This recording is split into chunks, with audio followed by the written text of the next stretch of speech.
तो हेलो मेरे tricky family, मैं आपका प्यारा फिजिक्स टीचर रोहित सर। तो आज हम लोग लेके आए हैं अंतिम परीक्षा का नया चैप्टर जो कि फिजिक्स का है। वो है dual nature, radiation and matter. मतलब ये हमारे मॉडर्न फिजिक्स का जो पहला चैप्टर है ड्यूअल नेचर, उसको हम आज समाप्त करेंगे। आज नहीं हो पाएगा तो पार्ट सेकेंड में हम इसका लेके आएंगे, लेकिन इस चैप्टर को हम लोग कवर करेंगे और टोटली एग्जाम बेस्ड होगा। जो भी एग्जाम में क्वेश्चंस आने की संभावना है वो सब हम लोग क्या करेंगे, इसमें फिनिश करेंगे बच्चों। चलिए बच्चों, तो स्टार्ट करते हैं हम लोग अपना चैप्टर। सबसे पहले हमको ये लाइट क्या होता है सबसे पहले वो जानेंगे। तो देखो बाबू, लाइट में जो होता है ना, डू नेचर होता है, मतलब डुअल नेचर होता है। सबसे पहला होता है पार्टिकल नेचर और दूसरा हमारा होता है वेव नेचर। समझ में आया? तो पार्टिकल नेचर के बारे में हम लोग जो है वो फोटो इलेक्ट्रिक इफेक्ट के माध्यम से पढ़ते हैं। मतलब लाइट एक पार्टिकल नेचर है, वो फोटो इलेक्ट्रिक इफेक्ट ने उसे समझाया है। और वेव नेचर, तो वेव नेचर ऑफ लाइट जो है वो हमको बतलाता है डिफ्रैक्शन, इंटरफेरेंस और पोलराइजेशन। ये तीन चीज जो है वो हमको वेव नेचर ऑफ लाइट के बारे में दर्शाता है। वेव नेचर ऑफ लाइट के डायरेक्शन की तरफ हमको ले जाता है। लेकिन जो पार्टिकल नेचर है वो हमको फोटो इलेक्ट्रिक इफेक्ट बतलाता है। यहां तक क्लियर है कंसेप्ट? हम लोगों ने अभी तक लाइट के बारे में समझ लिया कि लाइट क्या होता है। सबसे पहली बात कि लाइट के बारे में समझा, लाइट का पार्टिकल नेचर समझ गया, लाइट का वेव नेचर समझ गया कि ये कहाँ हमको मिलेगा। चलिए बाबू, अब हम लोग आएंगे नेक्स्ट टॉपिक हमारा, आगे बढ़ते हैं। जो है हमारा टॉपिक है वो है बच्चों वर्क फंक्शन। क्या है बच्चों? Work function. तो ये क्या होता है आखिरकार, सबसे पहले जानेंगे कि ये वर्क फंक्शन क्या होता है। तो समझो बच्चों, वर्क फंक्शन क्या होता है। हमारा एक मेटल है, समझ लो, एक हमारे पास मान लेते हैं ये हमारा मेटल है। क्या है ये हमारा मेटल है। अब इस पे क्या होगा, लाइट गिरेगा। तो तुमको भी पता है एक चीज ना बच्चों कि मेटल में फ्री इलेक्ट्रॉन्स होते हैं। किसी भी मेटल में फ्री इलेक्ट्रॉन्स होते हैं। अगर ये हमारा मेटल है बच्चों और इस पे लाइट गिरा है तो क्या होगा, लाइट गिरने की वजह से इलेक्ट्रॉन में जो मोशन आ जाएगा, इलेक्ट्रॉन जो है वो सतर्क हो जाएगा। होता है ना, जिस तरह से हमारा जो बॉडी है उसको अगर पैथोजन डिफेक्ट करता है, हमारे अंदर जाता है, हमारा बॉडी एक्टिव हो जाता है कि नहीं हो जाता है। उसी तरह से एक मेटल होता है बच्चों। मेटल है, इसके अंदर फ्री इलेक्ट्रॉन है। अब लाइट गिरेगा तो ये इलेक्ट्रॉन कूदना चाहेगा, कूद के बाहर आना चाहेगा। तो उतना एनर्जी लाइट में होना चाहिए, उतना पावर होना चाहिए कि इस इलेक्ट्रॉन को बाहर निकाल सके। समझ में आया? मान लेते हैं ये हमारे पास मेटल है, इसमें इलेक्ट्रॉन है और इलेक्ट्रॉन को चाहिए 5 वोल्ट का एनर्जी, 5 इलेक्ट्रॉन वोल्ट चाहिए और हम गिरा रहे हैं 2 इलेक्ट्रॉन वोल्ट। क्या ये गिरेगा बच्चा? नहीं गिरेगा ना। इसको तो 5 टॉफी चाहिए, हम दे रहे हैं 2 टॉफी, नहीं निकलेगा। लेकिन कोई पूछेगा सर सुनिए ना सर, अगर हम 5 गिराएंगे तो निकलेगा ना। लेकिन हम बोलेंगे बाबू को, देखो हम उसको 5 टॉफी दिए हैं, वो जा भी सकता है नहीं भी जाएगा। क्यों? 5 टॉफी तो वो खाने के लिए ही मांग रहा है। अब अकेले तो जाएगा नहीं बेचारा, किसी को ललचाएगा भी। चलो 2 आदमी चलते हैं, साथ में चलते हैं, मजा आएगा घूमने में। तो 5 टॉफी देने पे वो आदमी जा भी सकता है बाबू और नहीं भी जा सकता है। लेकिन अगर हम उसको 6 टॉफी देंगे तो वो जाएगा ही, किसी भी हालत में उसको निकलना है। तो वही वर्क फंक्शन होता है। तो वो जो 5 टॉफी था ना, वो हमारा वर्क फंक्शन था। मिनिमम हमको 5 टॉफी देना पड़ेगा। अगर इसके पास क्षमता है 5 इलेक्ट्रॉन वोल्ट एनर्जी लेने का और हम 5 इलेक्ट्रॉन वोल्ट गिरा रहे हैं तो वो हमारा मिनिमम हो गया। मैक्सिमम आप उसके बाद जितना गिरा सकते हैं उसको निकलना ही पड़ेगा। कंसेप्ट क्लियर वर्क फंक्शन का? चलिए अब आगे बढ़ते हैं बाबू। देखिए डिफिनीशन क्या लिखा हुआ है, the minimum amount of energy required to eject electron from metal surface. Clear है कंसेप्ट? चलिए आगे बढ़ते हैं बाबू। हम लोग देखें, ये हमारा मेटल्स का सरफेस है। यहाँ पे हम लोग लाइट एनर्जी गिराए हैं और इलेक्ट्रॉन दिख रहा है आप लोगों को और इलेक्ट्रॉन इजेक्ट हो गया है। समझ में आया? अब वो जो लाइट है ना बाबू, वो लाइट एक तरह का पार्ले जी का बिस्किट होता है। हमारा जो पार्ले जी का बिस्किट है उसमें कितना बिस्किट होता है? 5-6 मान लेते हैं। तो वो एक एक बिस्किट को फोटोन बोलते हैं और वो डिब्बा को हम लोग लाइट बोलते हैं। तो वो एक एक मतलब जो हमारा फोटोन है, फोटोन मतलब बिस्किट्स है, उसको मिला करके एक पैकेट्स बनता है। तो लाइट होता है पैकेट्स ऑफ फोटोन। फोटोन एक बिस्किट की तरह होता है। अगर उसको मिला देंगे हम लोग तो लाइट बनेगा बाबू। तो लाइट क्या होता है? फोटोन का पैकेट्स होता है, पैकेट्स ऑफ फोटोन होता है बच्चे। चलिए अब हम आगे बढ़ते हैं। तो सर अगर वो पैकेट्स ऑफ फोटोन है मतलब लाइट है तो सर उसमें कुछ एनर्जी होगा। बिल्कुल होगा एनर्जी। एनर्जी का वैल्यू होता है E बराबर एच न्यू। देखिए लिखा हुआ है ना, फोटोन का जो एनर्जी है बच्चों, देखो फोटोन का एनर्जी E बराबर एच न्यू है ना, ये एनर्जी होता है। सर ये एच और न्यू, अरे आराम से बताएंगे, रुको सब्र रखो। चलो अब देखो, अब हम देखते हैं एच और न्यू क्या होता है। हम जो पढ़े हैं एच को बोलते हैं प्लैंक्स कांस्टेंट बच्चों, क्या बोलते हैं? प्लैंक्स कांस्टेंट बोलते हैं। तो देखो सबसे पहली बात एच के बारे में हम लोग पहले पढ़ेंगे, पहले समझ लेते हैं न्यू क्या होता है। ये जो न्यू लिखा हुआ है इसको हम फ्रीक्वेंसी बोलते हैं फिजिक्स के भाषा में। फिजिक्स के भाषा में इसे हम फ्रीक्वेंसी बोलते हैं। क्या बोलते हैं? फ्रीक्वेंसी। देख लीजिए लिखा हुआ है, तो फ्रीक्वेंसी बराबर होता है लाइट का स्पीड अपॉन में उसका वेवलेंथ। लाइट का स्पीड अपॉन में उसका वेवलेंथ मतलब c by lambda. Sir lambda, lambda wavelength और सी लाइट का स्पीड।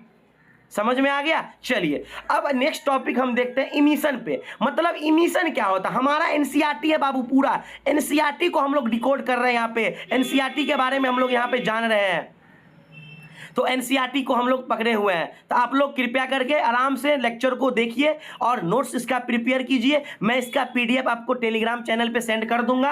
आप लोग मेरे टेलीग्राम चैनल का लिंक वीडियो के डिस्क्रिप्शन में है, एक बार जाके चेक जरूर कीजिएगा। और most VVI questions, most subjective session, objective session मैं हर कुछ ला रहा हूं आप लोगों को, और वो टेलीग्राम चैनल पे मिल जाएंगे। आप लोग जाकर के टेलीग्राम को जरूर ज्वाइन करें। चलिए नेक्स्ट हमारा जो टॉपिक है इमिशन। इमिशन क्या होता है? सर हम अगर एक घर में हैं, समझो कहानी को, हम घर में हैं, अगर घर से बाहर निकल रहे हैं खुद से, उसको इमिशन नहीं बोलते हैं। क्या बात बोल रहे हैं सर? बिल्कुल। तो इमिशन क्या होता है? इमिशन होता है अगर हम घर में हैं, घर में आग लगा दिए, हमारा माँ हमारा बाप धक्का मार के निकाल दिया, उसको इमिशन बोलते हैं। समझ में आया? हाँ। अगर हम घर में हैं, घर में अगर हम लोग छोटे भाई को कत्ल कर दिए तो क्या करेगा बाप माँ? बोलेगा उड़ंड बच्चा है, बाहर फेंको, बाहर फेंक दो। तो इमिशन का मतलब होता है इजेक्ट फ्रॉम मतलब किसी भी चीज को बाहर निकाल देना। तो हम लोग इलेक्ट्रॉन इमिशन के बारे में भी पढ़ेंगे, एनसीईआरटी में दिया हुआ इलेक्ट्रॉन इमिशन। तो इलेक्ट्रॉन इमिशन क्या होता है बाबू? इलेक्ट्रॉन को घर से बाहर निकालना। सर अपने से निकाल देंगे? नहीं, कुछ तो करना पड़ेगा। तो उसके लिए हम तो 3 प्रोसेस खेलते हैं, जिसका नाम है थर्मोनिक इमिशन, फील्ड इमिशन और फोटो इलेक्ट्रिक इमिशन। इमिशन का मतलब समझ गए ना? इलेक्ट्रॉन इमिशन कि इलेक्ट्रॉन को मेटल से बाहर निकालना है, मेटल उसका घर हो गया, मेटल से उसको बाहर निकालेंगे, उसको बोलेंगे इलेक्ट्रॉन इमिशन। ये 3 प्रकार का होता है बाबू, thermionic emission, field emission, photoelectric emission. Sir इसके बारे में बताइए ना, रुको ना, सब्र रखो ना। देखो फील्ड थर्मोनिक इमिशन सबसे पहले जानेंगे। थर्मो, आप लोग फिजिक्स में एक चैप्टर पढ़े हुए हैं क्लास 11th में, थर्मोडायनामिक्स, जिसमें बताया जाता है हीट के बारे में। थर्मो का मतलब हीट होता है। अगर हम लोग एक मेटल ले लिए हैं, इस तरह का ये मेटल हो गया, और नीचे से हीट दे रहे हैं, हीट दे रहे हैं, हीट दे रहे हैं, इतना ना गर्म कर दिए उसको सर्वाइव करना दिक्कत हो गया, वो कूद के भाग गया। तो अगर मेटल को हीट करते हैं, अगर हीट करने से इलेक्ट्रॉन मेटल से बाहर जाता है बच्चों, हम बोलेंगे थर्मोनिक इमिशन। हाँ याद कर लीजिए। अब आइए नेक्स्ट हमारा है फील्ड इमिशन। तो फील्ड इमिशन क्या होता है बच्चों? देखिए मान लेते हैं ये हमारा इलेक्ट्रिक फील्ड है और ये हमारा मैग्नेटिक फील्ड है। अगर हम पहले इलेक्ट्रिक फील्ड में अगर मतलब मेटल को रखते हैं, या हम मैग्नेटिक फील्ड में मेटल को रखते हैं, अगर उसमें रखने के वजह से अगर इलेक्ट्रॉन बाहर निकलता है, उसको बोलते हैं फील्ड इमिशन। फील्ड 2 प्रकार का, एक इलेक्ट्रिक फील्ड और एक मैग्नेटिक फील्ड बच्चों। तो बच्चों समझ में आया फील्ड इमिशन क्या होता है? फिर से समझो ना, ये हम मान लेते हैं पॉजिटिव चार्ज, ये नेगेटिव चार्ज, इलेक्ट्रिक फील्ड बन गया। अब इसके बीच में अगर मेटल को रख देते हैं, मान लेते रख दिए, अब मेरे मुंह से क्या होगा? यहाँ से इलेक्ट्रिक फील्ड जनरेट होगा, मेटल से टकराएगा, और टकराने से इलेक्ट्रॉन को बाहर फेंक देगा। प्रेशर पड़ा ना, जरूर पड़ा। चलिए नेक्स्ट हमारा है फोटो इलेक्ट्रिक इमिशन, और यही हमको इस चैप्टर में पढ़ना है बच्चों, फोटो इलेक्ट्रिक इमिशन के बारे में, फोटो इलेक्ट्रिक इफेक्ट के बारे में, बहुत सारा डी ब्रोगली के इक्वेशंस के बारे में बच्चों, इसमें हम लोग पढ़ेंगे। चलिए हम आते हैं फोटो इलेक्ट्रिक इमिशन, इसको भी जान लीजिए। मान लेते हैं ये हमारा मेटल है, इसके ऊपर लाइट पड़ा, मेटल के ऊपर लाइट पड़ा, लाइट पड़ने की वजह से इलेक्ट्रॉन निकला, उसको फोटो इलेक्ट्रिक इमिशन। फोटो का मतलब लाइट होता है, फोटो का मतलब लाइट होता है, याद कर लीजिएगा। फोटो मतलब लाइट, फोटो मतलब लाइट, थर्मो मतलब हीट, थर्मो मतलब हीट, और फील्ड मतलब इलेक्ट्रिक फील्ड या मैग्नेटिक फील्ड। Concept clear?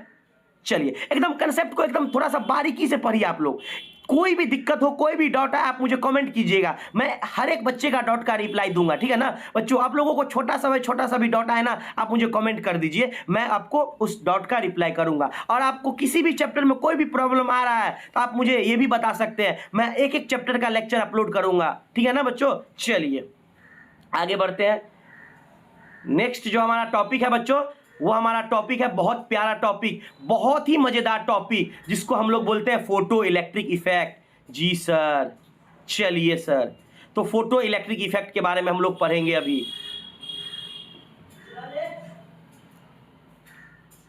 चलिए फोटो इलेक्ट्रिक इफेक्ट। तो बच्चों फोटो इलेक्ट्रिक इफेक्ट क्या होता है सर? तो देखो, अगर हमने मेटल था ये हमारा, इस मेटल पे लाइट गिरा बच्चों, इस मेटल पे लाइट गिरा, इलेक्ट्रॉन निकला सर, तो उसको बोलते हैं फोटो इलेक्ट्रिक इमिशन। और ये जो घटना हुआ, लाइट गिरा, इलेक्ट्रॉन निकला, ये पूरा जो घटना हो रहा है, इस घटना को हम लोग बोलते हैं फोटो इलेक्ट्रिक इफेक्ट। इस फेनोमेना मतलब इस घटना को हम लोग बोलते हैं फोटो इलेक्ट्रिक इफेक्ट। चलिए देखिए, तो फोटो इलेक्ट्रिक इफेक्ट क्या है बच्चों, देख लेते हैं हम लोग, आइए देखिए। फोटो इलेक्ट्रिक इफेक्ट क्या होता है? सुटेबल फ्रीक्वेंसी ऑफ लाइट, मतलब लाइट का सुटेबल फ्रीक्वेंसी होना चाहिए, सुटेबल एनर्जी होना चाहिए। Falls on the metal surface, ये हमारा मेटल है, इस पे लाइट का फ्रीक्वेंसी गिर रहा, पट पट पट पट पट पट गिरे जा रहा है। अब लाइट का फ्रीक्वेंसी गिर रहा है, मतलब अब इसमें क्या हो रहा है, प्रेशर पड़ रहा है इस मेटल को, अब यहां से इलेक्ट्रॉन निकल रहा है बच्चों, इसको हम बोलेंगे फोटो इलेक्ट्रिक इमिशन। और ये जो घटना हो रहा है, लाइट पड़ने की वजह से इलेक्ट्रॉन निकल रहा है, इस घटना को हम लोग बोलते हैं फोटो इलेक्ट्रिक इमिशन। क्या बोलते हैं बच्चों? Photo electric emission. चलिए बच्चों आगे बढ़ते हैं हम लोग।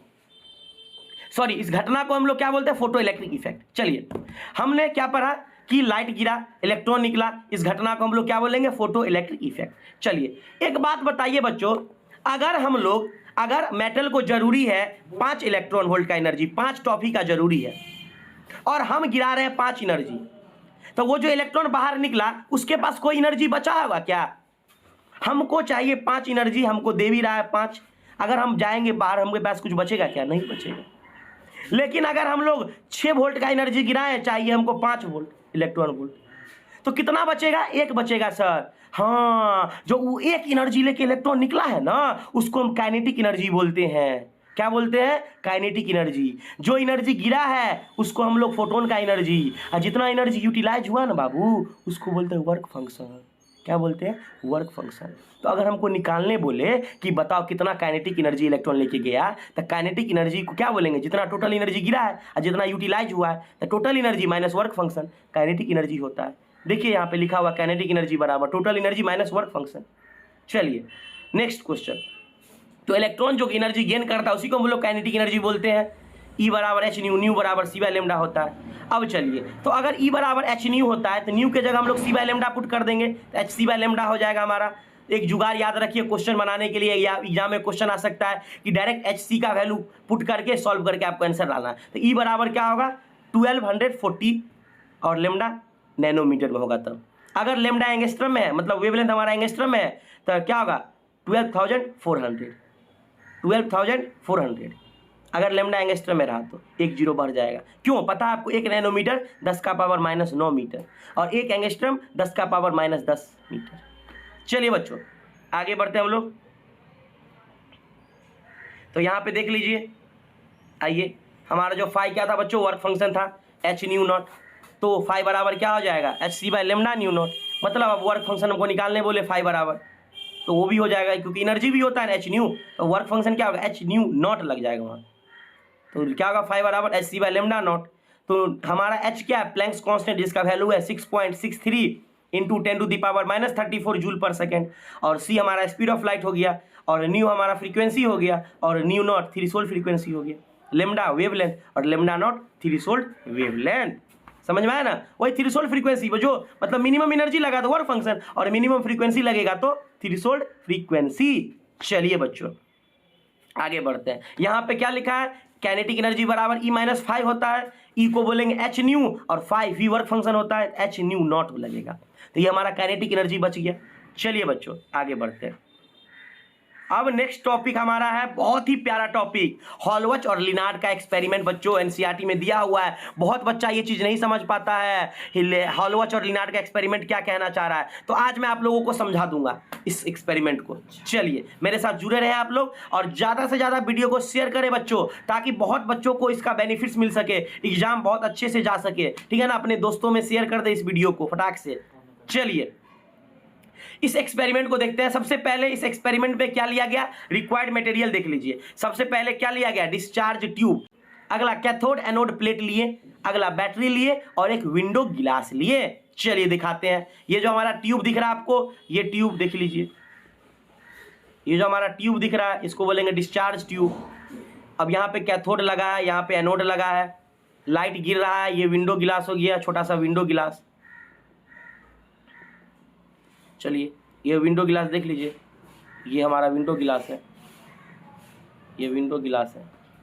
चलिए अब कैथोड को हम लोग इमीटर प्लेट बोलेंगे, एनोड को हम लोग कलेक्टर प्लेट बोलेंगे। क्यों बोलेंगे सर, इसलिए बोलेंगे कैथोड से इलेक्ट्रॉन निकलेगा, कहाँ जाएगा सर, एनोड के पास जाएगा। चलिए बच्चों आगे बढ़ते हैं। अब इसका ऑब्जर्वेशन देख लेते हैं, क्या हुआ हमारा ऑब्जर्वेशन में। तो बच्चों इसका ऑब्जर्वेशन क्या कह रहा है कि लाइट कम्स थ्रू विंडो गिलास, जब विंडो गिलास से लाइट आएगा कहाँ गिरेगा सर, कैथोड प्लेट पे गिरेगा, और कैथोड प्लेट पे गिरने की वजह से हमारा जो है इलेक्ट्रॉन क्या करेगा, इजेक्ट कर जाएगा। कहाँ से सर, वही कैथोड को मतलब इमीटर प्लेट से इजेक्ट करेगा, कहाँ जाएगा सर, कलेक्टर के पास। तो ये सारा सिस्टम हमको बताता है फोटो इलेक्ट्रिक इफेक्ट के बारे में।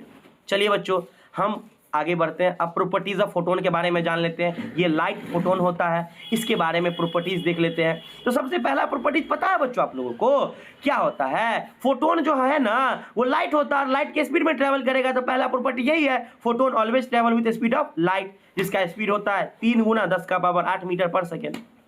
दूसरी बात, ऑब्जेक्टिव के लिए क्वेश्चन बहुत ही वीवीआई क्वेश्चन है, बहुत वीवीआई क्वेश्चन है, बहुत VVI. Rest mass of photon क्या होगा बच्चों, 0 होगा, याद कर लीजिएगा। फोटोन का रेस्ट मास क्या होगा, 0 होगा। चलिए फोटोन क्या होता है, इलेक्ट्रिकली न्यूट्रल होता है। हम आप लोगों को एक चीज बताए थे, हमारा जो इन्वायरमेंट होता है वो इलेक्ट्रिकली न्यूट्रल क्यों होता है, हमारा जो एटमॉस्फेयर होता है इलेक्ट्रिकली न्यूट्रल क्यों होता है। मेरा वीडियो लेक्चर आप जाकर के देखिएगा इलेक्ट्रोस्टैटिक्स वाले में, ठीक है ना। चलिए अब आगे बढ़ते हैं। It is not affected by electric field और मैग्नेटिक फील्ड से इसको कोई इफेक्ट नहीं पड़ने वाला है। चलिए बच्चों नेक्स्ट टॉपिक हमारा है इंपोर्टेंट टर्मिनोलॉजी। ये इंपोर्टेंट टर्मिनोलॉजी क्या है सर, चलिए ना बताते हैं। इंपोर्टेंट टर्मिनोलॉजी ये क्या होता है, इसमें सबसे पहला टर्मिनोलॉजी आपका है थ्रेशोल्ड फ्रीक्वेंसी। 2 मार्क्स में क्वेश्चन पूछे जाते हैं, थ्रेशोल्ड फ्रीक्वेंसी क्या होता है। तो बच्चों थ्रेशोल्ड फ्रीक्वेंसी क्या होगा, जब हमारे पास मिनिमम एनर्जी को बोलते थे वर्क फंक्शन, तो मिनिमम फ्रीक्वेंसी को क्या बोलेंगे, थ्रेशोल्ड फ्रीक्वेंसी। अंतर यही है, मैक्सिमम फ्रीक्वेंसी हमारा जो लाइट का एनर्जी था, थ्रेशोल्ड फ्रीक्वेंसी जितना एनर्जी यूटिलाइज हुआ उसमें जो फ्रीक्वेंसी लगा। चलिए तो मिनिमम फ्रीक्वेंसी इंसिडेंट लाइट में कॉज फोटो इलेक्ट्रिक इफेक्ट, मतलब मिनिमम लगेगा, मतलब न्यू नॉट कम होना या बराबर होगा न्यू के फ्रीक्वेंसी के।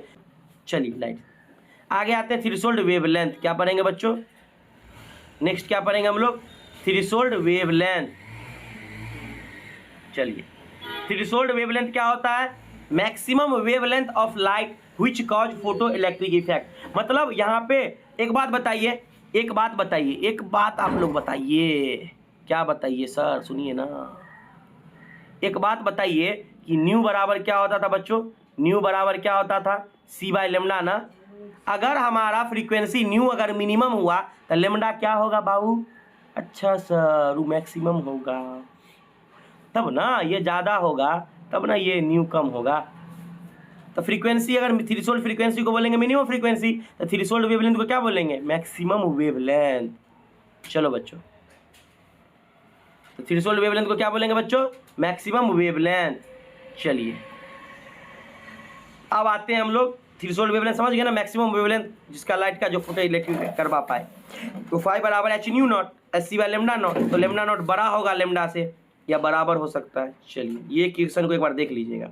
अब आते हैं फोटो इलेक्ट्रिक इफेक्ट डिपेंड्स किस किस पे करता है, कौन कौन सा ऐसा फैक्टर है जिसपे फोटो इलेक्ट्रिक इफेक्ट डिपेंड करेगा। सबसे पहला इंटेंसिटी ऑफ लाइट, लाइट का जो इंटेंसिटी होता है, तीव्रता होता है, फ्रीक्वेंसी ऑफ लाइट और वेवलेंथ ऑफ लाइट। सबसे पहला किस पे डिपेंड करेगा, इंटेंसिटी पे, दूसरा किस पे करेगा, फ्रीक्वेंसी पे, और तीसरा किस पे करेगा, वेवलेंथ पे। समझ में आया? तो इसके बारे में हम लोग ग्राफ्स के बारे में पढ़ेंगे, इसका ग्राफ्स क्या क्या होता है, ग्राफ्स किस तरह का होता है, ठीक है ना, वो हम नेक्स्ट लेक्चर में करेंगे। इसकी ग्राफ्स के बारे में समझेंगे और कुछ वेब थ्योरी के बारे में समझेंगे और भी कुछ, ठीक है ना। तो इसको हम पार्ट 2 में डिस्कस करेंगे। सब एक टॉपिक हम देख लेते हैं, स्टॉपिंग पोटेंशियल को भी समझ लेते हैं। स्टॉपिंग पोटेंशियल क्या होता है बच्चों? हम मान लेते हैं कि हमारे पास एक बैटरी लगा हुआ है, उससे करंट पास हो रहा है, फोटो इलेक्ट्रिक इफेक्ट हो रहा है। अगर हम लोग पॉजिटिव साइड, अगर हम लोग रोकना है उसको इलेक्ट्रॉन को, तो निगेटिव अप्लाई कर देंगे, तो निगेटिव पोटेंशियल अप्लाई करेंगे, इलेक्ट्रॉन भी निगेटिव, पॉजिटिव साइड भी निगेटिव, रिपल्सन होगा, इलेक्ट्रॉन उधर भागेगा। तो क्या कह रहा है, निगेटिव पोटेंशियल कहाँ अप्लाई करेंगे बाबू? कलेक्टर प्लेट पे, पॉजिटिव वाले प्लेट पे, जिसके कारण क्या होगा, जो मोस्ट एनर्जेटिक इलेक्ट्रॉन होगा वो भी रुक जाएगा, तो इसको बोलेंगे निगेटिव पोटेंशियल। जिसमें सबसे ज्यादा क्षमता होगा चलने का, स्पीड का, पावर का, वो भी अगर रुक जाए उसको हम बोलेंगे निगेटिव पोटेंशियल। तो स्टॉपिंग पोटेंशियल निगेटिव पोटेंशियल होता है, कहाँ अप्लाई करते हैं हम लोग? तो कलेक्टर प्लेट पे। कहाँ पे? Collector plate. एक बार देखते हैं डायग्राम इसका बना, इसका एक बार डायग्राम देख लेते हैं। आइए देखिए, ये हमारा है ना कलेक्टर प्लेट। कलेक्टर प्लेट क्या है? पॉजिटिव है ना, पॉजिटिव प्लेट, ये पॉजिटिव है। यहाँ पे हम लोग अगर इलेक्ट्रॉन यहाँ पे आ रहा है पॉजिटिव है सटने के लिए, यहाँ पे अगर निगेटिव अप्लाई कर देंगे, क्या अप्लाई कर देंगे? निगेटिव, तो ये इलेक्ट्रॉन क्या होगा? रिपल्सन होगा, पीछे भागेगा। इलेक्ट्रॉन का क्या होगा? रिपल्सन होगा। तो इलेक्ट्रॉन को, अगर मोस्ट एनर्जेटिक इलेक्ट्रॉन को जो पोटेंशियल रोक पाए उसको बोलेंगे स्टॉपिंग पोटेंशियल। ठीक है बच्चों, ऐसे ही आप लोग पढ़ाई करते रहें, इंजॉय करते रहें और एकदम मन लगा के पढ़े। अभी आपके पास एग्जाम का बहुत कम समय बचा है। मैं बिहार बोर्ड के लिए सब्जेक्टिव ऑब्जेक्टिव सेशन लेके आ चुका हूं और ला रहा हूं जल्दी जल्दी। आप लोग ये सब्जेक्ट सीबीएसई बोर्ड के लिए भी मैं सेशन शुरू कर ही चुका हूं। तो जितने भी बच्चे सीबीएसई बोर्ड के एग्जाम देंगे उनको ये वीडियो जरूर, लेक्चर आप लोग शेयर करें। धन्यवाद बच्चों।